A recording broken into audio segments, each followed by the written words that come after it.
प्यारे दोस्तों, सृष्टि के मुख्यतः तीन देवता ब्रह्मा, विष्णु एवं महेश हैं।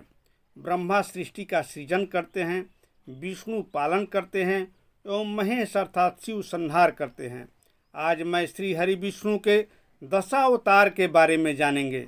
श्री हरि कहते हैं, जदा जदा ही धर्मस्य ग्लानिर्भवत भारत अभ्युत्थानम् अधर्मस्य तदात्मानं सृजाम्यहम् परित्राणाय साधूनां विनाशाय च दुष्कृतं धर्म संस्थापनार्थाय संभवामि जुगे जुगे।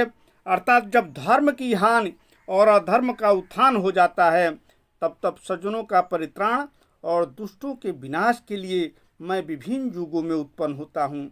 इस प्रकार विष्णु का सतयुग में मत्स्य, कूर्म और वराह, त्रेता में नरसिंह, वामन, परशुराम और राम, द्वापर में कृष्ण एवं कलयुग में बुद्ध एवं कल्कि अवतार अभी होना बाकी है। आज मैं श्री हरि विष्णु के प्रथम अवतार जो मत्स्य अवतार के रूप में प्रसिद्ध हैं आप सबके समक्ष प्रस्तुत कर रहा हूँ। आशा है आप सबको ये अच्छा लगेगा। पुराणों के अनुसार भगवान विष्णु ने सृष्टि को प्रलय से बचाने के लिए मत्स्य अवतार लिया था। इसकी कथा इस प्रकार है। कृतयुग के आदि में राजा सत्यव्रत हुए। राजा सत्यव्रत एक दिन नदी में स्नान कर जलांजलि दे रहे थे। अचानक उनकी अंजलि में एक छोटी सी मछली आई। उन्होंने देखा तो सोचा वापस सागर में इसे डाल दूं, लेकिन उस मछली ने कहा, आप मुझे सागर में मत डालिए, अन्यथा बड़ी मछलियां मुझे खा जाएगी। तब राजा सत्यव्रत ने मछली को अपने कमंडल में रख लिया। मछली और बड़ी हो गई तो राजा ने उसे अपने सरोवर में रखा। तब देखते ही देखते मछली और बड़ी हो गई। राजा को समझ आ गया कि यह कोई साधारण जीव नहीं है।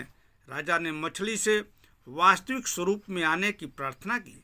राजा की प्रार्थना सुन साक्षात चार भुजाधारी भगवान विष्णु प्रकट हो गए और उन्होंने कहा कि ये मेरा मत्स्य अवतार है। भगवान ने सत्यव्रत से कहा, सुनो राजा सत्यव्रत, आज से 7 दिन बाद प्रलय होगी। तब मेरी प्रेरणा से एक विशाल नाव तुम्हारे पास आएगी। तुम सप्तऋषियों, औषधियों, बीजों और प्राणियों के सूक्ष्म शरीर को लेकर उसमें बैठ जाना। जब तुम्हारी नाव डगमगाने लगेगी तब मैं मत्स्य के रूप में तुम्हारे पास आऊँगा। उस समय तुम बासुकी नाग के द्वारा उस नाव को मेरे सिंग से बांध देना। उस समय प्रश्न पूछने पर मैं तुम्हें उत्तर दूंगा, जिससे मेरी महिमा जो पर ब्रह्म नाम से विख्यात हैं तुम्हारे हृदय में प्रकट हो जाएगी। तो 7वां दिन ऐसा ही हुआ। चारों तरफ से समुद्र की लहरें ऊपर उठने लगी।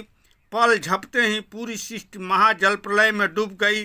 तब तक सत्यव्रत अर्थात भगवान मनु ने नूतन सृष्टि के निर्माण के लिए हर तरह की औषधियाँ, बीज, जीव जंतुओं के जीवाश्म अपने साथ ले लिए थे। तब तक सप्तऋषि एक नौका के साथ आ गए। सत्यव्रत सृष्टि के बीज को लेकर उस नाव पर बैठ गए। नाव पानी में बहने लगी। तब भगवान श्री हरि विष्णु का स्मरण किए। भगवान विष्णु मत्स्य अवतार में नाव को अपनी पीठ पर रखकर जल प्रलय की शीत को झेलने लगे। धीरे धीरे जलस्तर कम होने लगा। भगवान अंतर्ध्यान हो गए। कहते हैं उस समय भगवान मनु अर्थात सत्यव्रत हिमालय की तरफ चले गए। ऋषि भी अंतर्ध्यान हो गए।